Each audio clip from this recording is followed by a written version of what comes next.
Queridos irmãos e irmãs, bom dia com a graça e a paz do Senhor Jesus.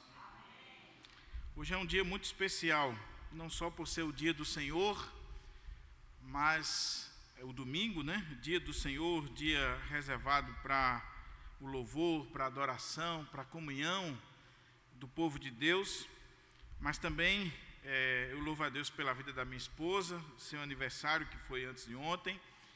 E estou recebendo aqui na igreja hoje o meu tio, José Edmilson, que está lá atrás. Para quem é do interior é Caneco, né? Mas aqui o nome dele é José Edmilson.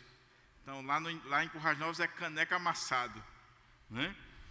E é muito bom quando a gente pode ver a nossa família na casa do Senhor.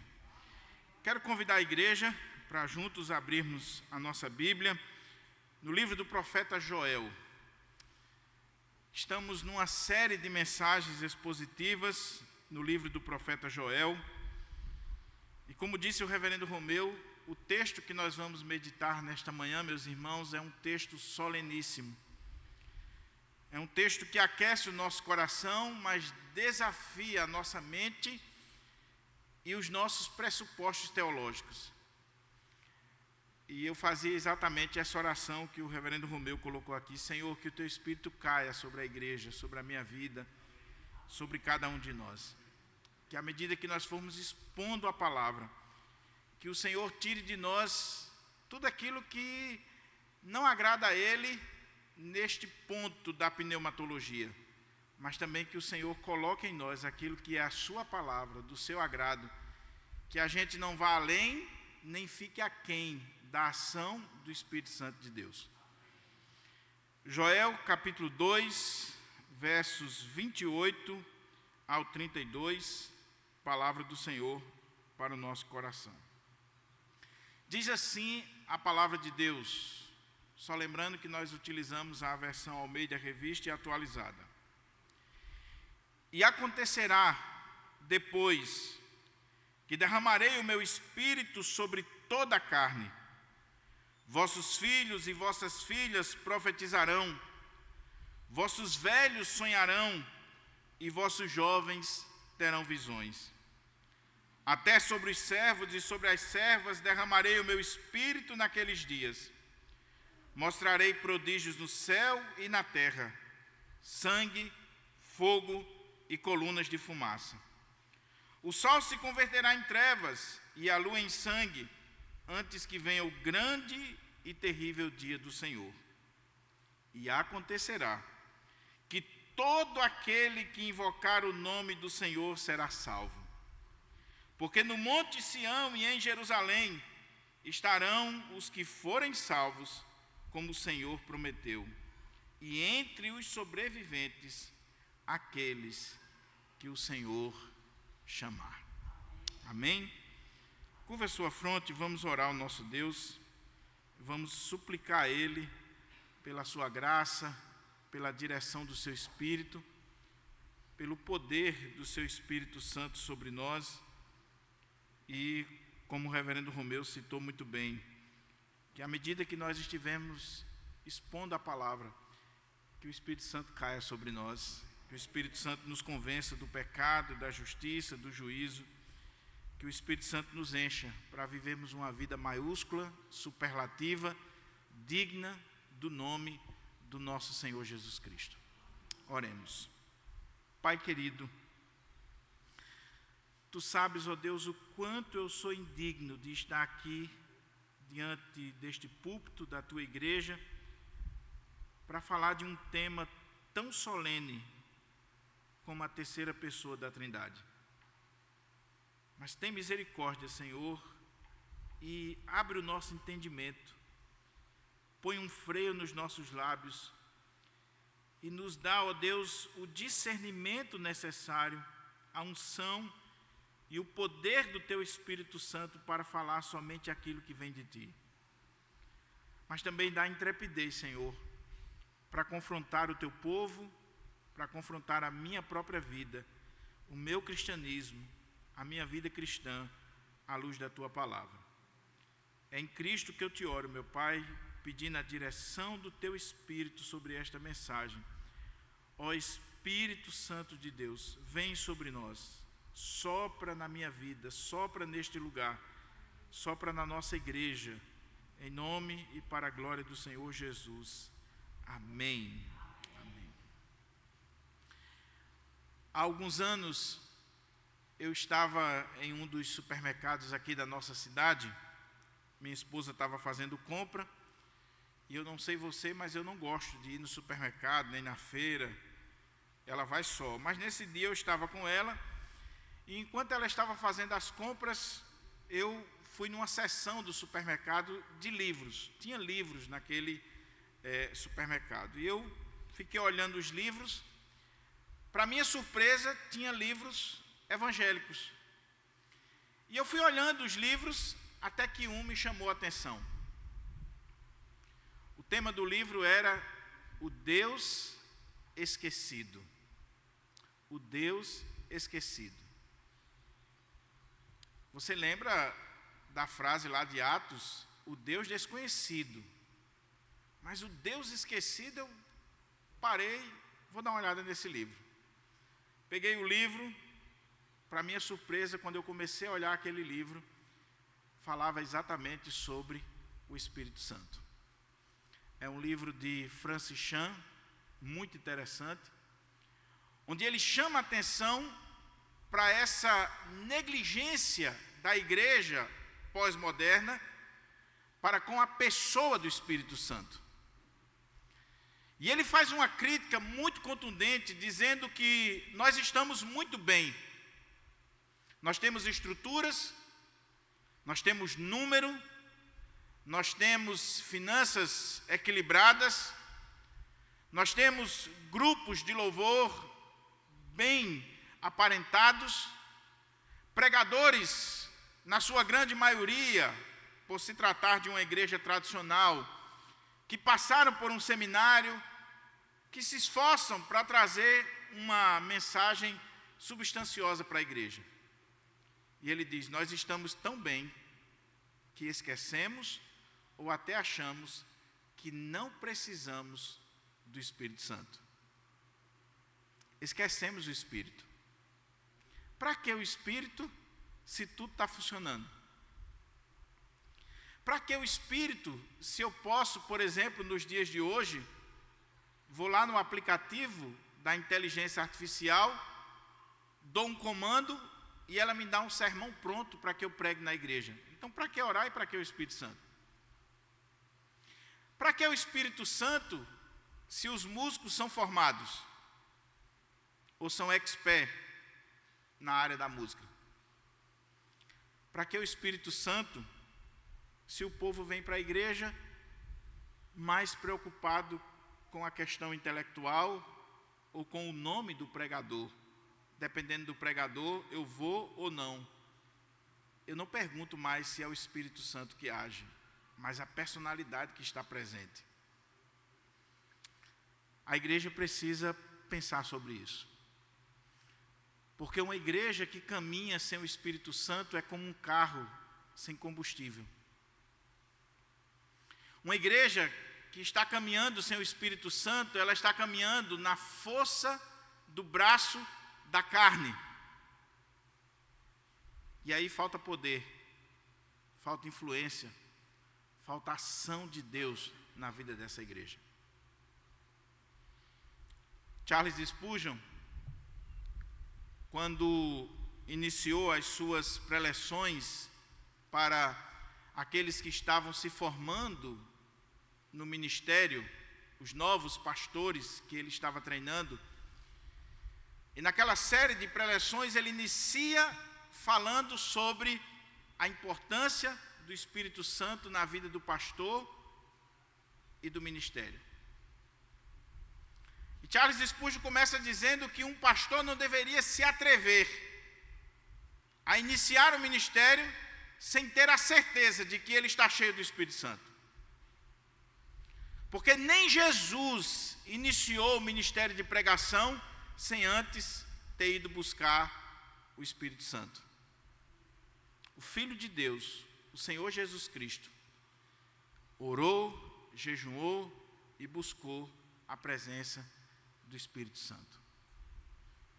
E aí Charles Spurgeon diz: nós precisamos do Espírito Santo.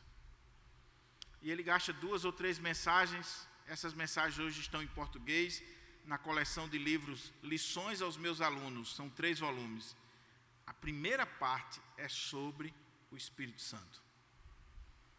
E ele diz: creio no Espírito. Será que nós cremos no Espírito? Será que a igreja, de fato, crê no Espírito Santo? Será que nós temos consciência que precisamos do Espírito Santo? Quando a gente faz uma pesquisa na história da igreja, nós vemos que a coisa é complicada. Depois do livro de Atos, e alguns momentos a mais na história da igreja, de um certo entusiasmo, 3º século, no máximo no 4º século, nós temos durante todo o período da Idade Média quase que um silêncio completo sobre a ação do Espírito Santo.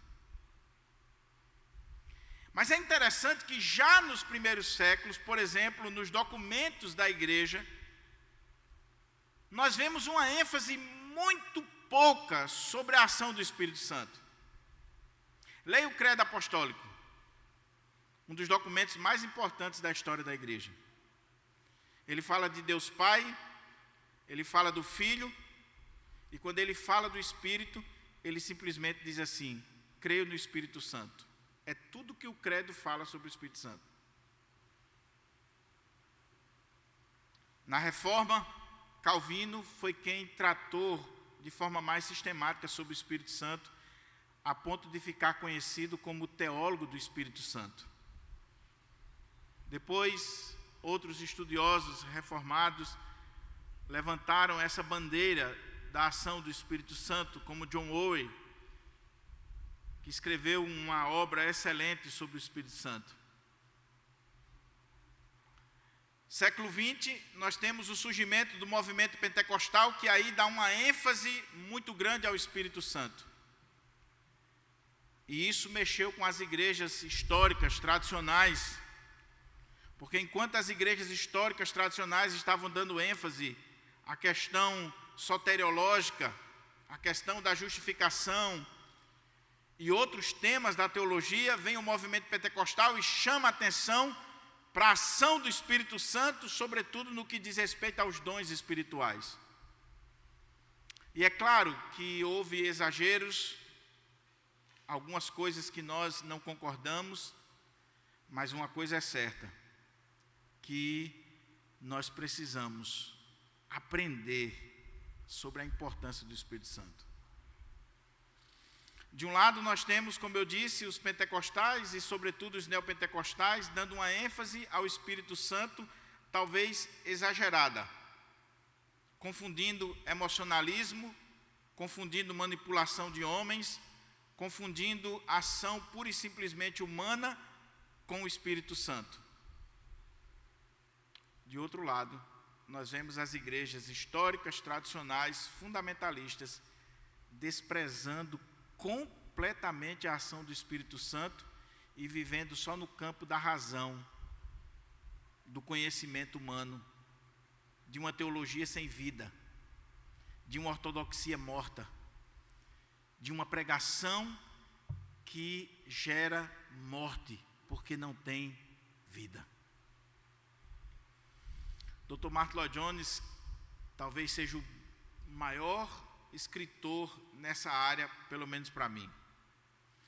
Dr. Martyn Lloyd-Jones pregava sobre avivamento na capela de Westminster, e depois ele pregou uma série de sermões sobre o batismo e os dons do Espírito, onde ele chama a atenção para a importância do Espírito Santo, a importância dos dons. E Dr. Martyn Lloyd-Jones tanto bate na questão do movimento entusiasta, pentecostal, com os seus exageros, como ele bate também no movimento reformado com a sua frieza, a sua apatia, a sua indiferença para com o Espírito Santo. E ele procura chegar a um equilíbrio sobre isso. Esse livro de Martyn Lloyd-Jones também está em português, O Batismo e os Dons do Espírito, da editora Carisma. Pois bem, será que nós cremos no poder do Espírito Santo? Será que nós almejamos a presença do Espírito Santo? Será que nós temos consciência da importância do Espírito Santo estar na igreja, soprar sobre a vida da igreja, sobre a vida do pregador, sobre a vida dos ministros de louvor, sobre as sociedades internas, sobre o departamento infantil, sobre todos nós? Será que nós cremos nisso? Será que nós almejamos isso? Eu fico triste, meus irmãos, porque os movimentos que nós temos reformados no nosso país e até tidos como puritanos, são movimentos que têm coisas boas, sim, mas que, por exemplo, dizem, olha, Lutero bebia cerveja, então se Lutero bebia cerveja, eu posso beber também. Ok, Lutero era alemão, é um contexto completamente diferente do nosso, mas Lutero orava 4 horas por dia buscando a presença de Deus e a ação do Espírito Santo. Quanto tempo você ora? Quanto tempo você ora? Por que você quer imitar só a cerveja de Lutero, mas não quer imitar a vida devocional de Lutero? Lutero dizia, eu tenho tanta coisa para fazer nesse dia, que eu tenho que orar 4 horas, porque senão o inimigo vai ter vitória sobre a minha vida. O apóstolo Paulo, escrevendo aos Efésios, diz, e não vos embriagueis com vinho, no qual há dissolução, mas enchei-vos do Espírito Santo. Enchei-vos do Espírito. Deixe-se encher do Espírito, falando entre vós com salmos, hinos e cânticos espirituais, entoando e louvando de coração ao Senhor. Mas a gente quer tomar vinho, a gente não quer se encher do Espírito. A gente quer um lado e não quer o outro.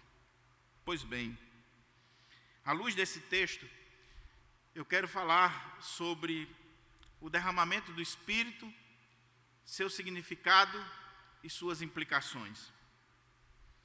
Mas à guisa de introdução, eu quero levantar alguns pontos aqui para a gente poder entender esse texto. Primeiro que no texto hebraico, aqui o capítulo 2, versos 28 a 32, é o terceiro capítulo lá. Então lá no texto hebraico, em algumas versões, é Joel 3, 1 ao 5. É um texto à parte. Nas nossas traduções, nós temos aqui a última perícope do capítulo 2. Segundo, é que esse texto está inserido na segunda parte do livro do profeta Joel. Você lembra que eu já falei que do capítulo 1 até o capítulo 2, verso 17, nós temos a primeira parte do livro do profeta Joel, onde Joel descreve o juízo, a praga, tudo aquilo que aconteceu com relação ao povo de Deus.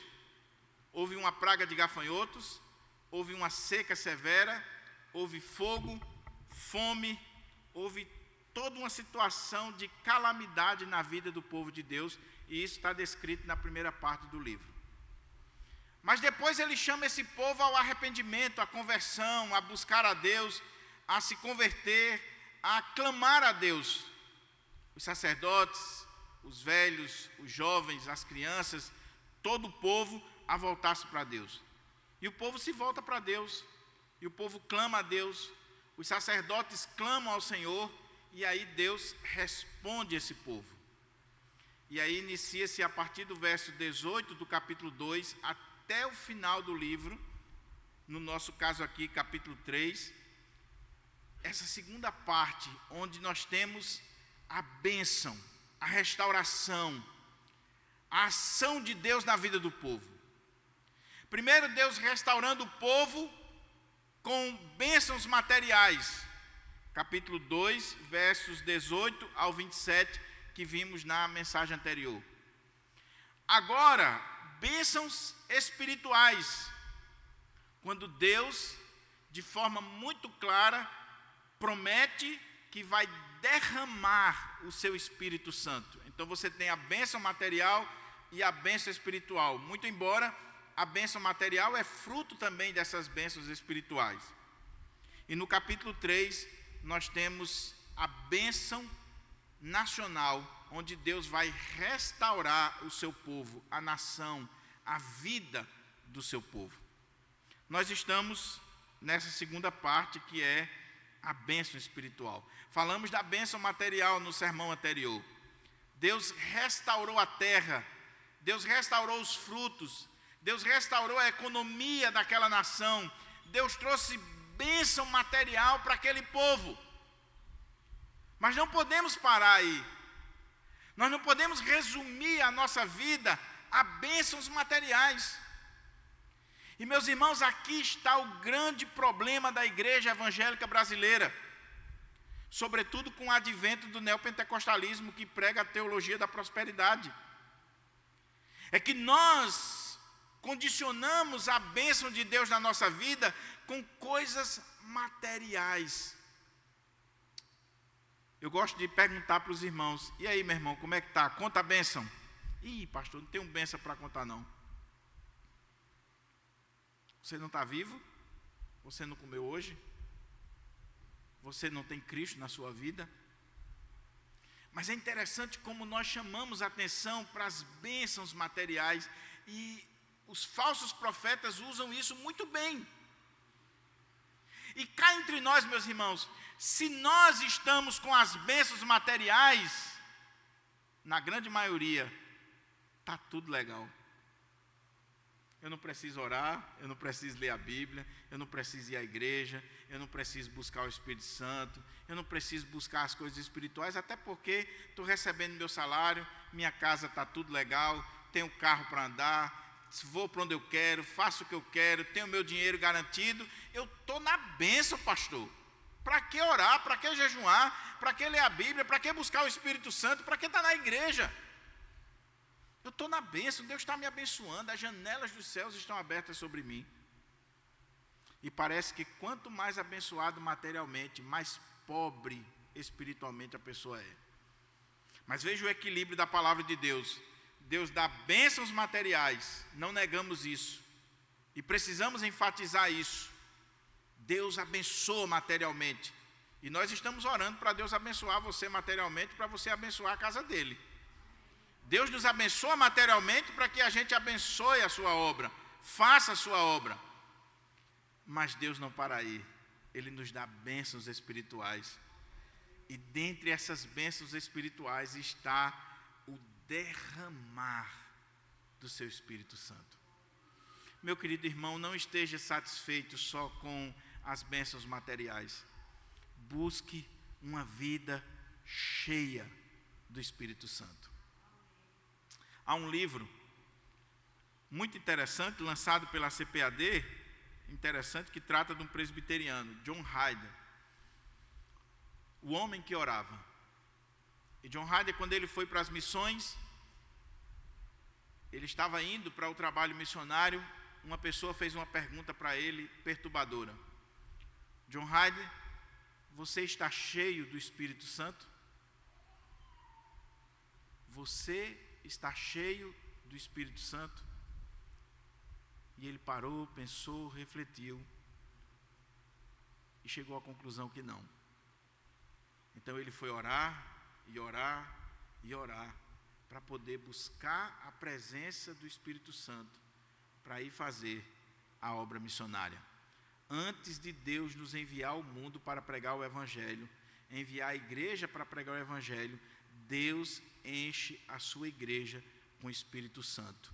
Não tente fazer a obra de Deus sem o Espírito Santo, que você passa vergonha. Mas vamos entrar ao texto e pedir ao Senhor que nos ajude na compreensão e na aplicação desse texto. Olha como é que o texto começa, versículo 28 e 29. E acontecerá depois que derramarei o meu espírito sobre toda a carne. Vossos filhos e vossas filhas profetizarão, vossos velhos sonharão e vossos jovens terão visões. Até sobre os servos e sobre as servas derramarei o meu espírito naqueles dias. Joel é chamado de o profeta do Espírito Santo, porque no Antigo Testamento ninguém falou com tanta propriedade, com tanta clareza sobre esse derramar do Espírito Santo que o profeta Joel. Joel está chamando a nossa atenção para essa época de efusão do Espírito, de um derramar do Espírito. E ele começa dizendo: e acontecerá depois. Esse depois aqui, alguns exegetas, comentaristas, eles querem colocar esse depois do versículo 28 já como um texto escatológico, como um sinal escatológico, olhando lá para frente. Mas eu sigo a linha de outros exegetas, comentaristas reformados, que entendem que quando Joel está dizendo, e acontecerá depois que derramarei o meu espírito, ele está falando aqui depois, não necessariamente de uma questão futurística, escatológica, que ele vai falar mais na frente, mas ele está falando do que ele disse anteriormente. Olha, eu vou abençoar vocês com chuvas, com colheitas, com as bênçãos materiais, que ele disse do verso 18 a 27. Vou mandar para vocês a chuva, as estações no tempo certo, tudo direitinho para que vocês sejam abençoados materialmente. E acontecerá depois que eu fizer isso aqui, que eu restaurar vocês materialmente, que eu derramar chuva que vai germinar a terra, que vai fazer com que a semente produza frutos, que vai trazer a prosperidade material na vida de vocês. E acontecerá depois que eu não vou derramar mais uma chuva física, material, água, pura e simplesmente. Eu vou derramar o meu Espírito sobre vocês. Que coisa maravilhosa. Porque Deus está restaurando o seu povo por completo. Deus está dizendo: eu vou mandar uma chuva que vai fertilizar a terra. E eu vou mandar o meu Espírito como chuva, sendo derramado de forma profusa, caudalosa, abundante sobre a vida de vocês. Eu estou abençoando materialmente, abençoando espiritualmente. E isso aqui, meus irmãos, significa dizer que não é só uma bênção espiritual. É um novo momento. É uma nova era. Uma nova história. Um novo contexto para o povo de Deus. Deus está dizendo: vocês estão sendo abençoados materialmente.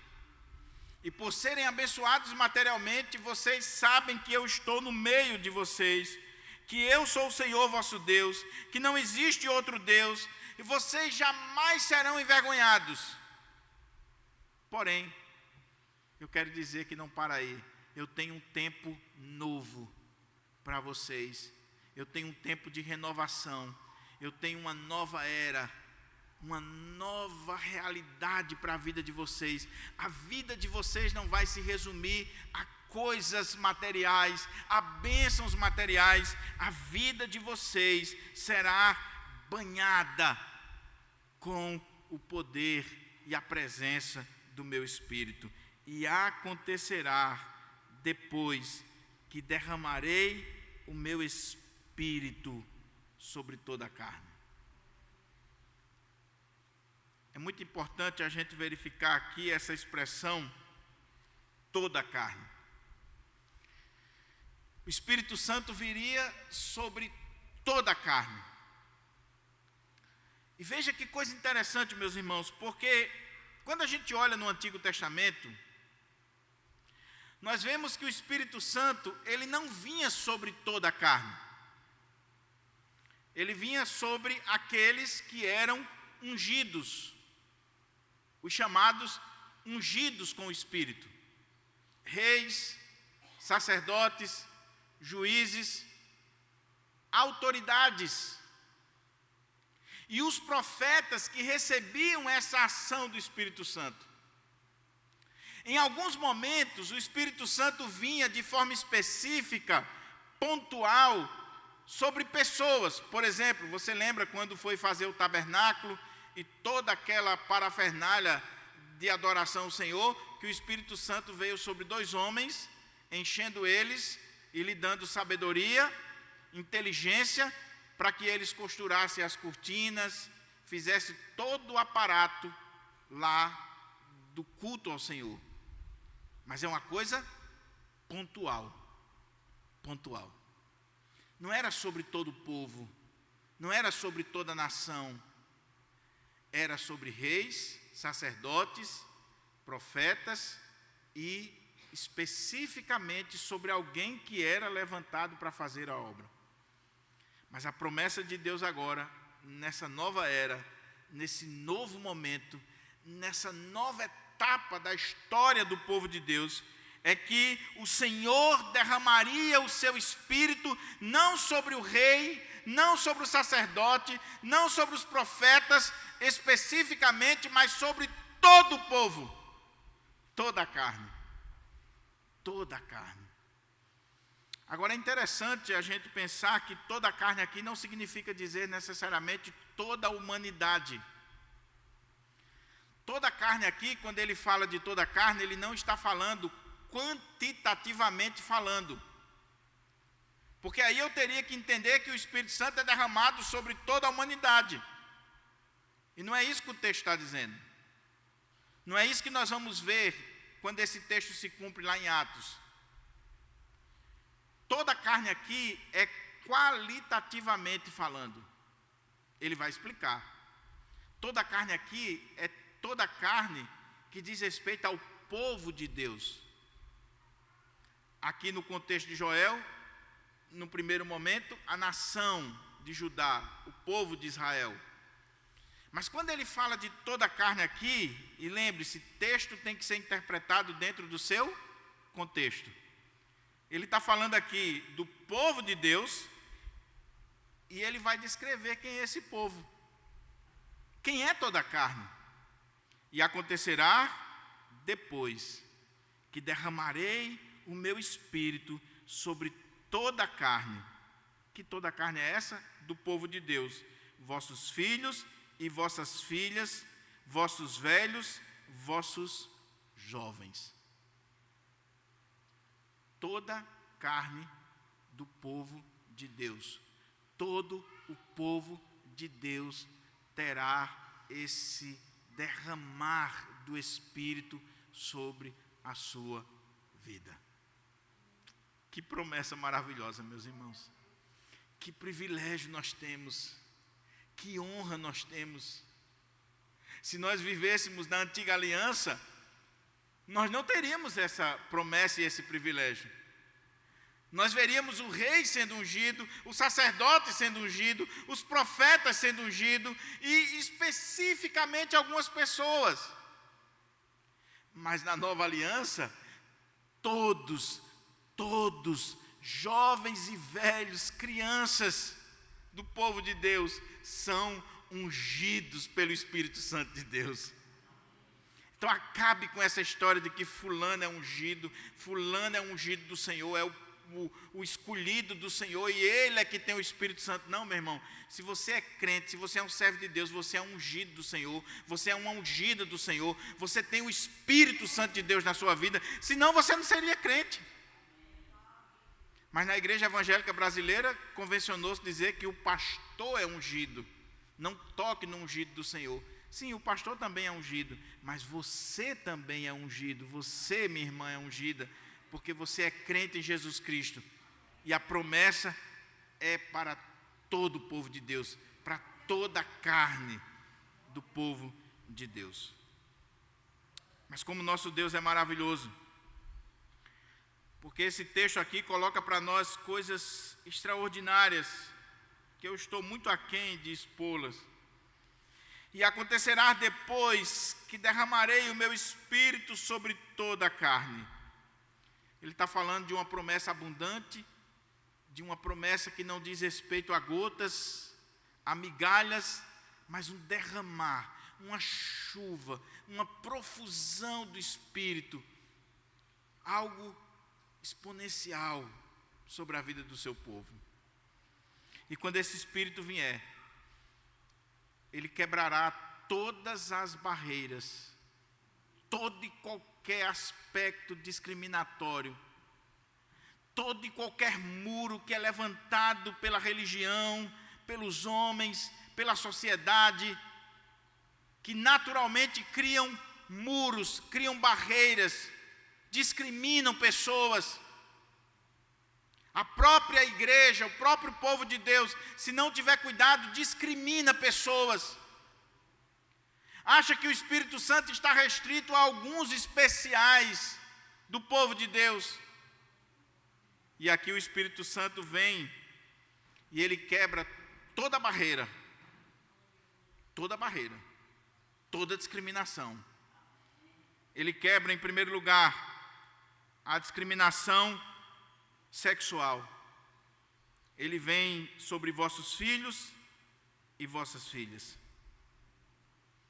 É sobre homens e mulheres. Não há discriminação no meio do povo de Deus. Como Paulo diz em Gálatas capítulo 3, na nova aliança, diante do Senhor Jesus, homens e mulheres são um no Senhor.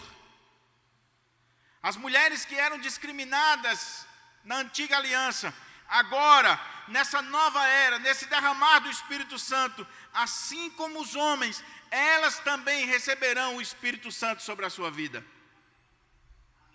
É sobre os filhos e as filhas, sobre os homens e as mulheres. Que coisa extraordinária.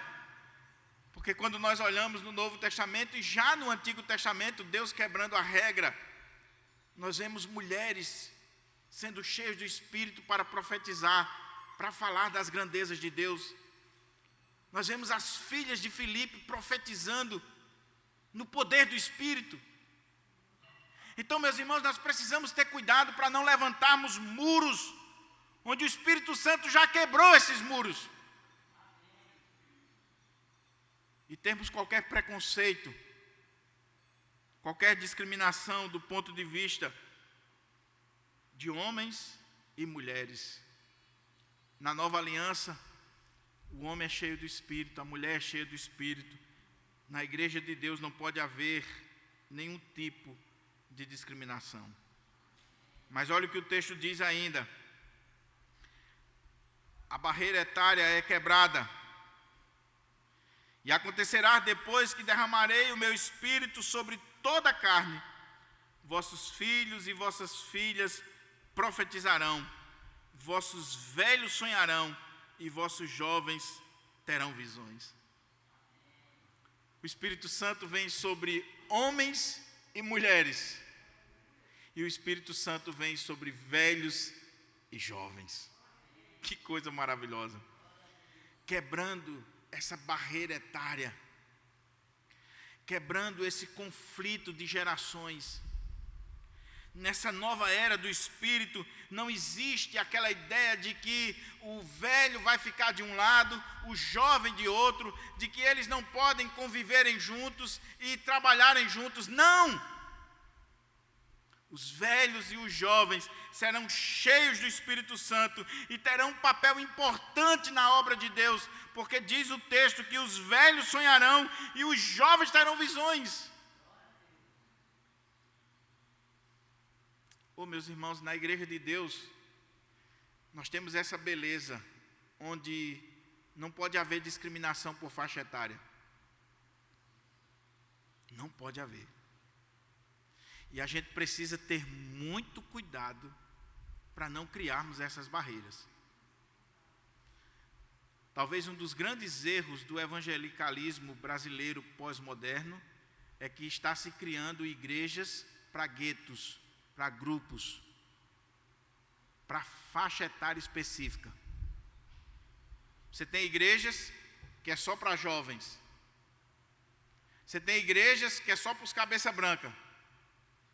Você já tem comunidades que é só para mulheres. Não, meus irmãos, não podemos cair nessa. Na igreja de Deus, nessa nova aliança, nessa nova era do Espírito, o jovem e o velho sentam juntos, o homem e a mulher, a criança e o adulto, e todos têm a sua importância e o seu papel e a sua relevância na casa de Deus. Não pode haver diferença. Não pode haver diferença. Não pode dar ênfase pura e simplesmente a um, nem tampouco separar. Tem que conviver juntos, tem que estar juntos. Agora é claro, para um velho conviver com um jovem, só cheio do Espírito Santo. Para o jovem conviver com os velhos, só sendo um jovem cheio do Espírito Santo. Nós precisamos aprender a convivermos na casa do Senhor, a estarmos juntos. Mas o Espírito Santo, quando vem também, ele vence o preconceito racial, ele vence esse preconceito social. Olha o que o texto diz: e acontecerá depois que derramarei o meu espírito sobre toda a carne. Vossos filhos e vossas filhas profetizarão, vossos velhos sonharão e vossos jovens terão visões. Até sobre os servos e sobre as servas derramarei o meu espírito naqueles dias. Que coisa maravilhosa, meus irmãos. Talvez você não sinta o impacto do que o profeta está dizendo aqui, porque nós não sabemos o que é ser um escravo. Nós não sabemos o que é ser um servo, sobretudo no contexto que ele está falando aqui. Nós não sabemos o que é alguém não ter direito algum, dignidade alguma. É simplesmente um objeto, uma máquina de trabalhar, que quando não servir mais, será descartada. Mas quando o Espírito Santo de Deus vem, ele vem sobre os ricos e sobre os pobres, sobre aqueles que estão no trono como rei, mas sobre aqueles que estão na senzala, aqueles que estão no lugar mais baixo, eles também são cheios do Espírito Santo. É sobre os servos e as servas. E olhe que o profeta, talvez até num tom irônico, mas para chamar a atenção e para quebrar a barreira da igreja, ele diz até sobre os servos e as servas. Até. Porque falar do derramamento do Espírito Santo sobre a liderança é bênção. Falar sobre o derramamento do Espírito Santo na vida dos reis, dos sacerdotes, dos profetas, dos homens ilustres, das mulheres ilustres, das madames, é fácil. Dos jovens que nasceram em berço de ouro, é fácil. Agora, dizer que o Espírito Santo está agindo entre escravos, servos e servas, gente humilde, gente simples, gente analfabeta, gente que não tem cultura, gente que não tem nenhum tipo de valor para a sociedade, mas que o Espírito Santo vem e enche, e dá graça, dá sabedoria, dá poder, dá unção. Então o texto está dizendo, até sobre os servos e sobre as servas, eu derramarei o meu espírito naqueles dias. Uma das coisas que me chama a atenção nos avivamentos ao longo da história da igreja, é que o Espírito Santo começa a ser derramado sobre a vida dos humildes. Até porque os bacanas estão muito envolvidos nos seus negócios, nos seus investimentos. Os teólogos estão muito preocupados com o novo livro que vai escrever, com a nova tese que vai defender. Os pastores estão muito envolvidos com a administração da igreja, com a reunião do conselho. Aí aqueles irmãos mais simples, humildes, insignificantes do ponto de vista social, estão orando, estão lendo a Bíblia, estão buscando o Espírito Santo, e o Espírito Santo vem até sobre eles. Até sobre eles. Olha a história dos avivamentos. Olha o surgimento, por exemplo, do movimento pentecostal. O Espírito Santo veio sobre pessoas simples, negros nos Estados Unidos, num tempo de recessão, num tempo de uma discriminação racial profunda, onde você via igrejas históricas, igrejas reformadas, onde o negro não poderia entrar. Você tinha igreja para negro, igreja para branco. E quando o Espírito Santo de Deus veio, e nós temos o surgimento do movimento pentecostal, você vai ver aquelas negras que eram domésticas, que trabalhavam para as mulheres ricas, agora elas vinham para a casa das suas patroas, cheias do Espírito, pregando a palavra. Essas patroas se convertiam, iam para a reunião de oração da igreja, e daqui a pouco as igrejas começaram a ficar mescladas, de brancos com negros, buscando o Espírito Santo de Deus. O Espírito Santo veio sobre gente simples, gente humilde também. Como nós precisamos disso, meus irmãos? Como nós precisamos disso? Se tem uma coisa que me deixa triste na nossa igreja, é quando eu escuto alguns, eu estou falando da nossa igreja, denominação, Igreja Presbiteriana do Brasil. É quando eu escuto alguns colegas, ou até mesmo membros, dizendo assim: a nossa igreja, Deus escolheu a nossa igreja para pregar para a classe média ou elite.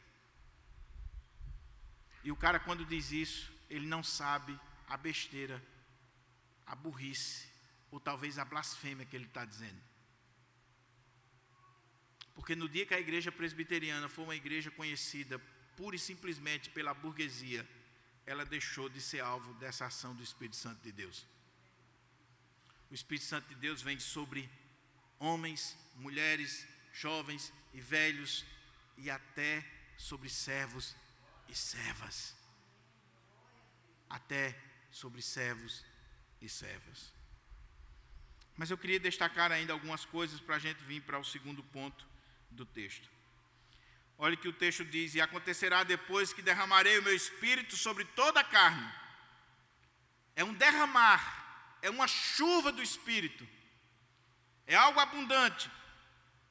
E esse derramar do espírito vai provocar algumas coisas. Por exemplo, os filhos e as filhas profetizarão.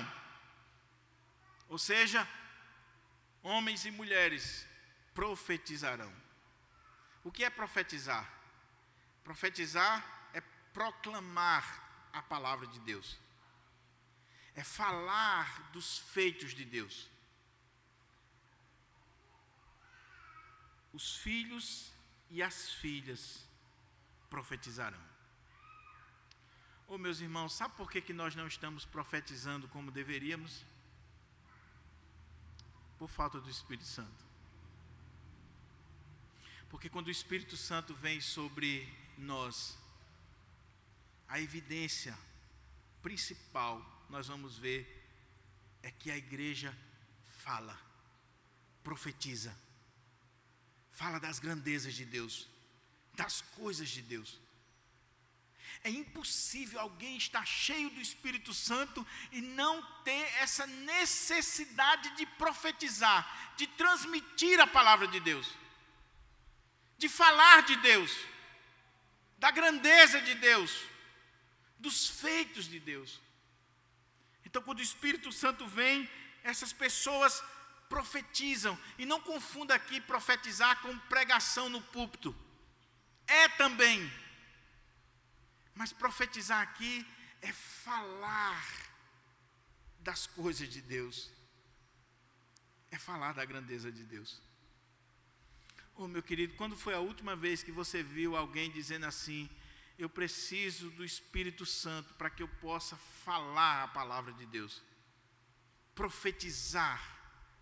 Levar o Evangelho, levar a palavra de Deus. Irmãos, essa cidade está indo para o inferno. E quem vai pregar para esse povo? Sua família, seus parentes que não são cristãos, que não entregaram a vida a Jesus, estão indo para o inferno, por melhor que eles sejam. E quem vai pregar para eles? E não pode ser uma pregação sem poder, sem unção. É preciso ser uma profecia, uma pregação com o poder do Espírito Santo. A outra coisa, vossos velhos sonharão. e vossos jovens terão visões. Que coisa extraordinária. Sonho e visões. Aqui existe uma polêmica, né? Sobretudo no meio reformado, porque quando a gente olha para o Antigo Testamento, nós vemos Deus se revelando através dos profetas, e Deus se revelando com sonhos, dirigindo a vida das pessoas com sonhos, trazendo a sua mensagem, a direção do Senhor, através de sonhos. A pessoa estava dormindo e Deus falou com ela em sonhos. E como o velho costuma dormir, o texto está dizendo que os velhos sonharão. Mas os jovens acordados terão visões, como Ezequiel, que estava acordado junto ao rio e de repente ele teve uma visão de Deus. Agora veja que o texto está dizendo que nessa era do Espírito, nessa nova era do Espírito, todo o povo de Deus vai ter sonhos e visões. Os velhos sonharão, os jovens terão visões. Meus irmãos, eu creio nitidamente que quando nós estamos cheios do Espírito Santo, o Espírito Santo de Deus nos dá a direção específica para a nossa vida. Não é norma para a igreja, mas o Espírito Santo trabalha de forma particular com cada um de nós. Velhos têm sonhos, jovens têm visões, tem direção do Espírito de Deus para a sua vida. Esta semana eu estava aconselhando um casal que está chegando aqui na nossa igreja. Vieram para a nossa igreja porque conheceram a teologia reformada e vieram para cá porque se identificaram com a pregação, com o estilo da nossa igreja. E eu conversava com eles e tirava dúvidas, conversamos umas 3 horas. E o jovem perguntou para mim sobre qual era a nossa visão exatamente sobre a ação do Espírito Santo, sobre essa ação sobrenatural de Deus. E eu falava para ele sobre o cessacionismo, sobre o continuismo, a questão mais teológica. E aí ele disse assim: pastor, eu dou graças a Deus pela visão de vocês, porque se o senhor me dissesse que não acreditava no sobrenatural de Deus, eu iria me levantar e ir embora. Sabe por quê? Eu estava desviado do Evangelho há vários anos, servindo em um restaurante aqui na região de Pium. E um homem sentou à mesa, eu cheguei para ele, ofereci para ele o melhor prato do restaurante. E eu disse: olha, nós temos aqui o melhor peixe da região, e o peixe é esse aqui. O homem se alegrou de forma tal, mas naquele momento que ele se alegrou, o Espírito de Deus falou com ele, e ele disse assim: eu não vim aqui por acaso. Agora eu entendi por que eu estou aqui nesse lugar. Você não gosta do seu nome, você está afastado do Evangelho, e Deus me mandou aqui para dizer que você precisa voltar para Ele, que você precisa reconhecer o seu nome. E ele disse que Deus começou a usar aquele homem de uma forma especial na vida dele. Esse jovem voltou para o Senhor Jesus, está aqui na nossa igreja. Esse pastor, só eu sabia que eu não gostava do meu nome. Eu nunca disse isso para ninguém. Só eu sabia o que eu estava enfrentando. Aquele homem, inclusive, disse: olha, eu não vinha para cá, nós estamos hospedados em outro lugar, iríamos para outro lugar, mas quando passamos aqui, eu senti o desejo de entrar aqui nesse restaurante. E quando você me ofereceu o peixe, Deus me mostrou que você precisa voltar para Ele. E Deus me deu essa palavra para você. Eu creio nisso, meus irmãos. Eu creio nisso. Como eu disse, não é revelação normativa para a igreja. Não se trata do cânon das Escrituras. Não é regra geral. Mas é revelação de Deus específica para cada um de nós. E é experiência pessoal. É uma experiência pessoal. 2007, eu estava muito preocupado. Havia feito vestibular para o seminário, pela graça de Deus, passado em primeiro lugar, aprovado pelo presbitério, mas o presbitério disse que não tinha dinheiro, e pastor Enoque, que era o meu tutor, disse, não tem problema, eu só quero a aprovação dele, mas Deus vai prover.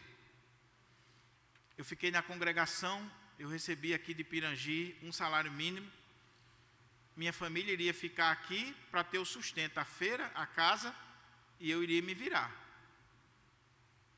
O seminário, naquela época, você pagava 800 e pouco de mensalidade, mais 800 também da hospedagem e alimentação, e eu teria que pagar todas as viagens para Recife, para ir na segunda-feira e voltar. Impossível. Estava chegando o dia de fazer a matrícula e eu já estava prestes a desistir. O pastor Enoque foi ministrar a ceia lá na nossa igreja, e quando terminou a ceia, ele me chamou no canto, porque quando Deus manda você abençoar alguém, não precisa você tocar trombeta, não. O pastor Enoque me chamou lá na cozinha da congregação, só eu e ele, abriu a carteira e disse, meu filho, está aqui a primeira oferta de muitas que Deus vai mandar para você, e Deus vai abençoar você, e orou comigo ali.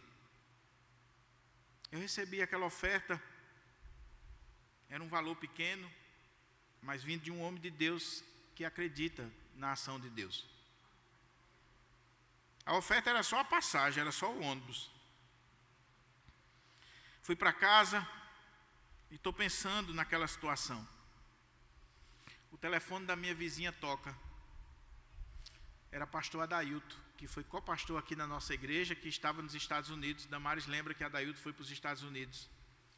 Adailto estava nos Estados Unidos, já tinha esquecido de Adailto, nem lembrava mais dele. Também eu não iria incomodar ninguém. Eu fiz um voto de não pedir nada a ninguém, nem incomodar ninguém. A vizinha diz, olha, tem um telefone para o senhor dos Estados Unidos. É um pastor chamado Adailto.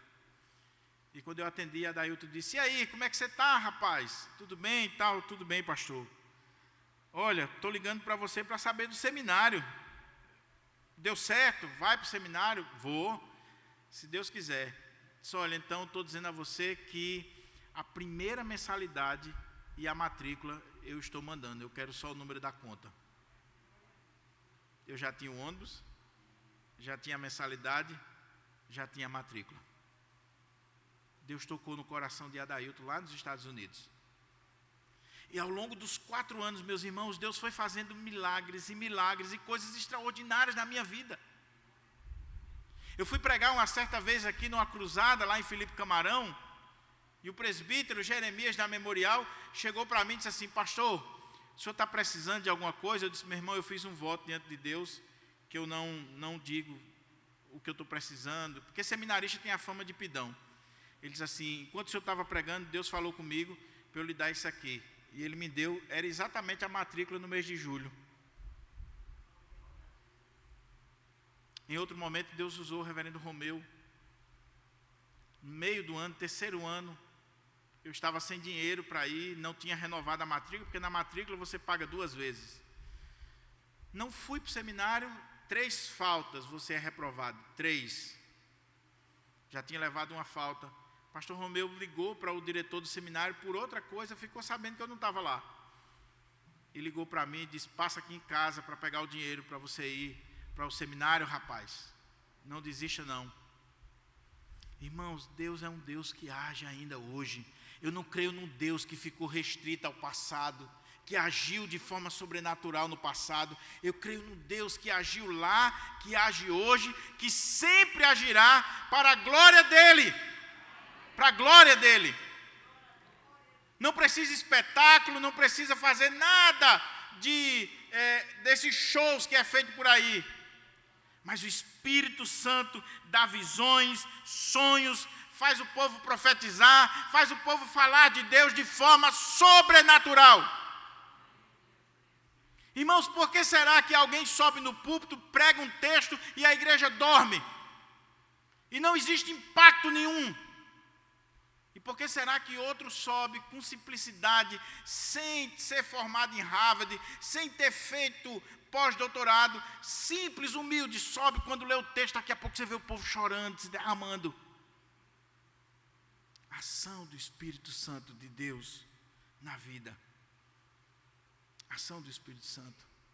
Que Deus lhe dê visões, meu irmão, que Deus lhe dê sonhos, que Deus lhe dê ousadia para você profetizar, que Deus faça com que você viva uma vida maiúscula, superlativa, cheio do Espírito Santo, que você seja ousado, ousado para falar, ousado diante de Deus, que Deus se revele a você de forma especial, particular, que a palavra de Deus tenha gosto na sua vida.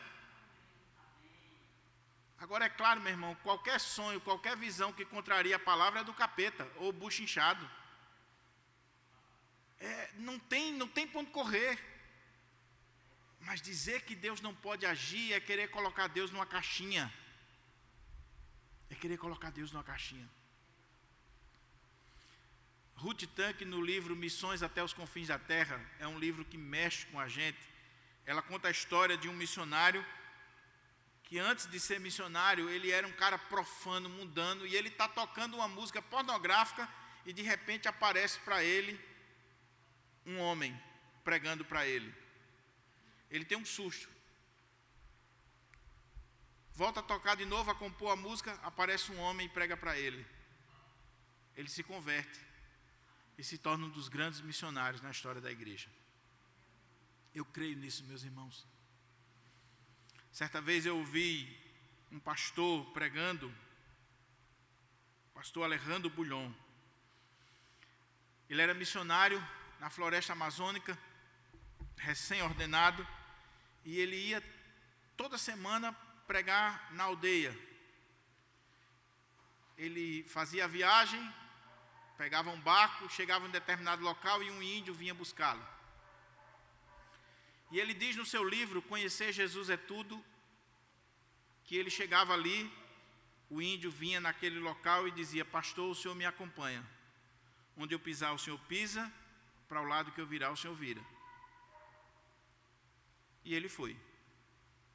E o índio disse assim: pastor, nunca entre na mata sozinho, porque o senhor pode se perder e ninguém acha. Ele disse que um dia chegou lá e o índio não chegou, atrasou. E ele esperou. O desespero foi batendo. Ele disse: eu sei o caminho, eu vou.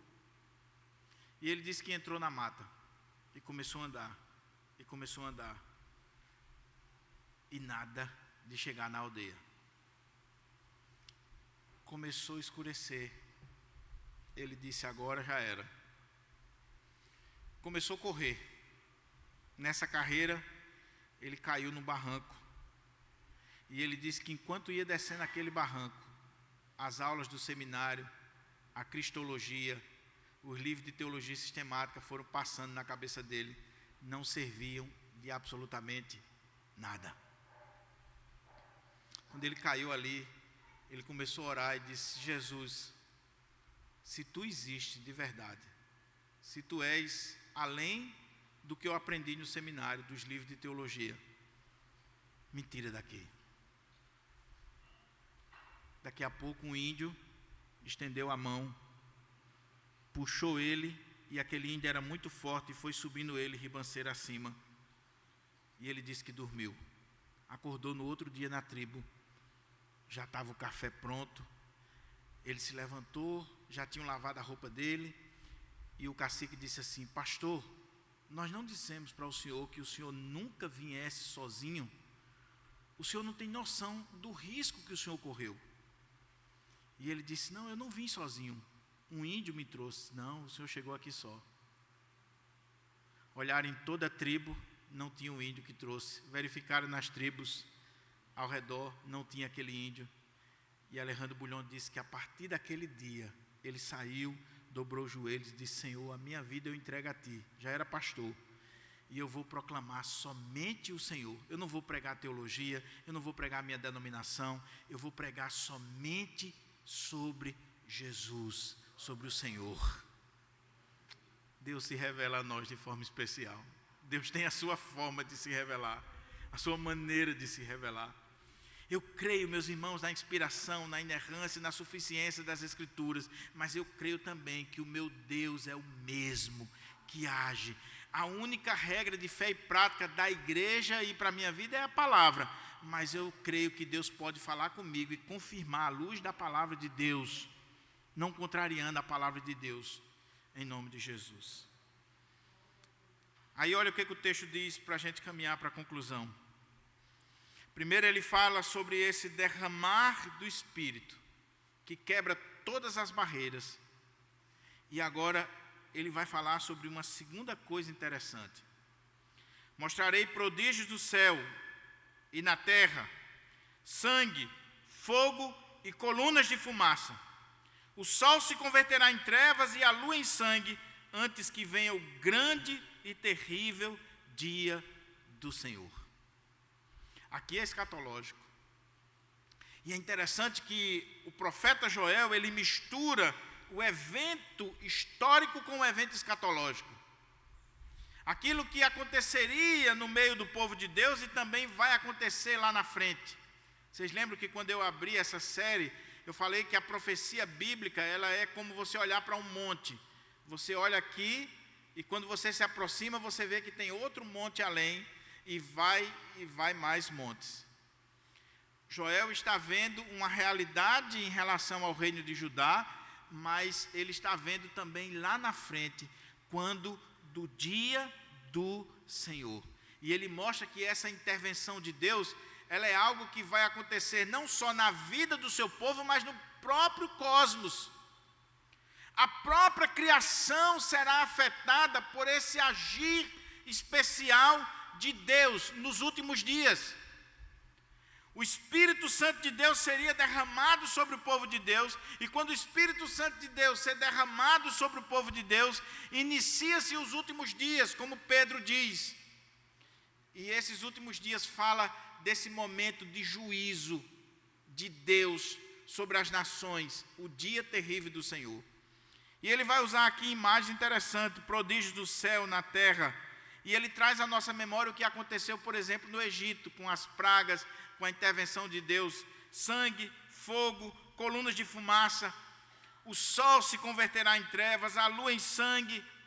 Ele está falando de um agir de Deus no cosmos, que traz para nós essa ideia de um juízo severo de Deus para com as nações. Enquanto Deus abençoa seu povo, Deus traz juízo sobre os ímpios.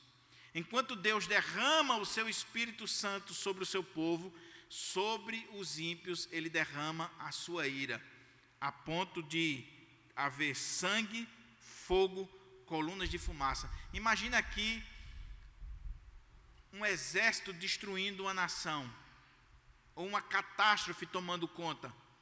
É a cena que ele está pintando aqui, mas é algo tão terrível que envolve os próprios astros, o próprio cosmos, diante do Senhor. E ele diz que isso vai acontecer. Agora, qual é a terceira coisa que ele coloca para a gente concluir? E acontecerá que todo aquele que invocar o nome do Senhor será salvo. Que coisa maravilhosa. O que Joel está dizendo é que quando Deus intervir na vida do seu povo, restaurando o seu povo materialmente e espiritualmente, Deus iria trazer juízo para as nações, a ponto de afetar o cosmos, a criação. Tudo isso aqui vai ser abalado, mas haveria também salvação para todos aqueles que invocarem o nome do Senhor. Há salvação, há livramento, há uma chance, há um escape para aqueles que invocam, que clamam pelo nome do Senhor. Olha como é que ele diz: e acontecerá que todo aquele que invocar o nome do Senhor será salvo, porque no monte Sião e em Jerusalém estarão os que forem sendo salvos, como o Senhor prometeu, e entre os sobreviventes, aqueles que o Senhor chamar. Oh, meu querido irmão, minha querida irmã, quando há o derramar do Espírito Santo de Deus, a maior evidência do derramar do Espírito Santo de Deus não é você falar línguas. Infelizmente, os nossos irmãos pentecostais, com todo o carinho que eu tenho, com todo o respeito e amor, eles estão equivocados. A evidência do batismo com o Espírito Santo não é falar línguas. A evidência do Espírito Santo, do batismo com o Espírito Santo, do derramar do Espírito Santo, é que Deus dá uma ousadia tal à igreja, para que a igreja profetize, para que a igreja pregue. O sobrenatural de Deus se manifesta de forma tal que vidas são salvas. Há uma colheita sobrenatural. Há pessoas invocando o nome de Deus.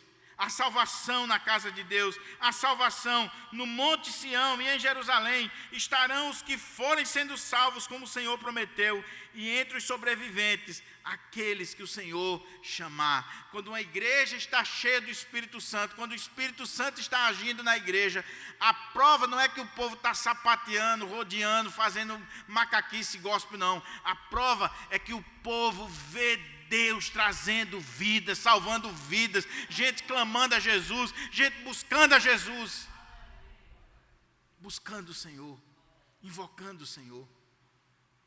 Oh, meus irmãos, será que não é isso que está faltando nas nossas igrejas? Por que será que as nossas igrejas não crescem, meu irmão?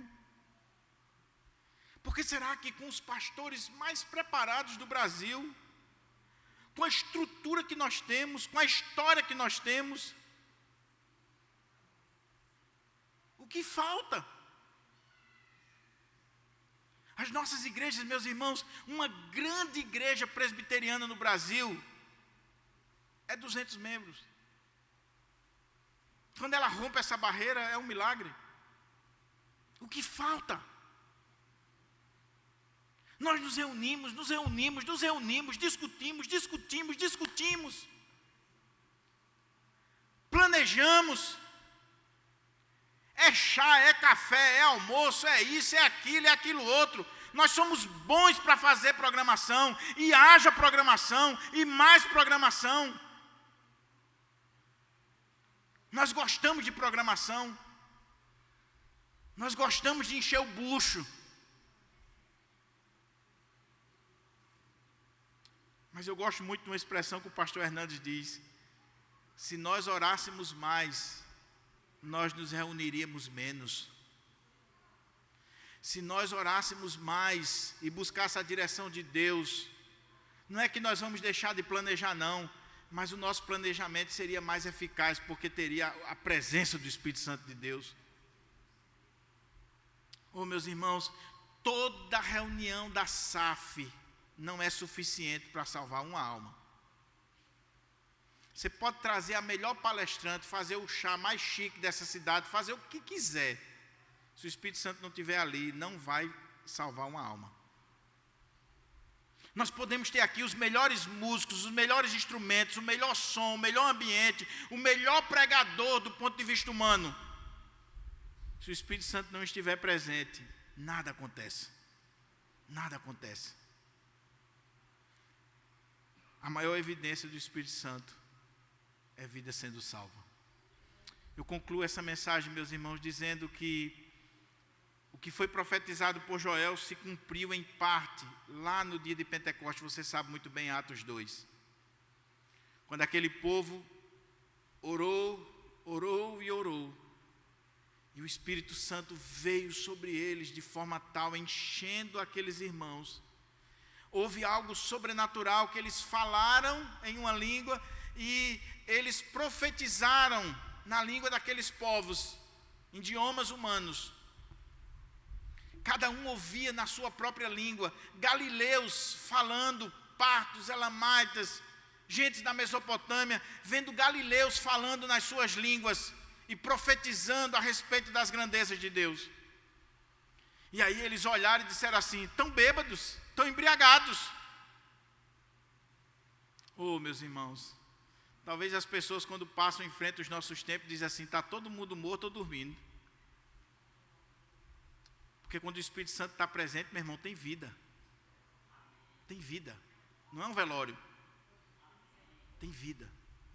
Aí disseram: está todo mundo bêbado aí. 9 horas da manhã já tomaram um porre grande. Aí Pedro se levanta e diz assim: não, meus irmãos, o que está acontecendo aqui é o que foi profetizado pelo profeta Joel. E há de ser que derramarei o meu espírito sobre todos nos últimos dias. E aí Pedro cita literalmente a profecia de Joel. O que aconteceu quando Pedro terminou de pregar? 3.000 almas foram convertidas. Depois 5.000. E aí para de contar. Quando o Espírito Santo desce sobre a igreja, prepare-se para a colheita de almas, para a glória do Senhor. A minha oração, meus irmãos, é que o Espírito Santo de Deus desça sobre nós. É que a igreja do Pirangi, muito mais do que o templo, os pastores, o grupo de louvor, as sociedades internas, ela possa ser conhecida por uma igreja que é cheia do Espírito, cheia da palavra, comprometida com Deus, e onde o sobrenatural de Deus se manifesta. Eu termino com uma história que eu ouvi do pastor Hernandes que me marcou muito. Ele disse que um dia estava pregando na igreja de Vitória. Terminou o culto, todo mundo foi embora. No outro dia ele estava no gabinete e um homem chegou e disse assim: eu quero falar com o pastor. A secretária foi lá, ele entrou, e aí ele disse: olha, pastor, eu estive aqui ontem aqui na sua igreja e eu vim aqui para roubar um carro.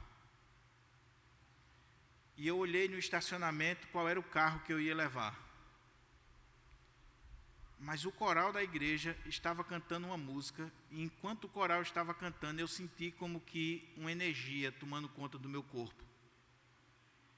E eu entrei nessa igreja, e entreguei minha vida a Jesus ontem, enquanto o Senhor estava pregando. Voltei para casa, chorando. Minha esposa disse assim: fulano, o que está acontecendo com você? E eu disse para minha esposa: aquele homem que você conheceu morreu, ele é uma nova pessoa. E eu vim aqui, pastor, saber o que eu posso fazer para ser um crente, para ser membro dessa igreja. Queira Deus que cada pessoa que passar por estas portas, ela sinta o poder, a presença, a unção e a ação do Espírito Santo, vindo do púlpito e passando nos bancos, na vida de cada um de vocês, do diácono que está lá na porta, para que ela seja convencida do pecado, da justiça e do juízo, para a glória de Deus. Que Deus nos abençoe, em nome de Jesus. Passa a palavra ao reverendo Romildo.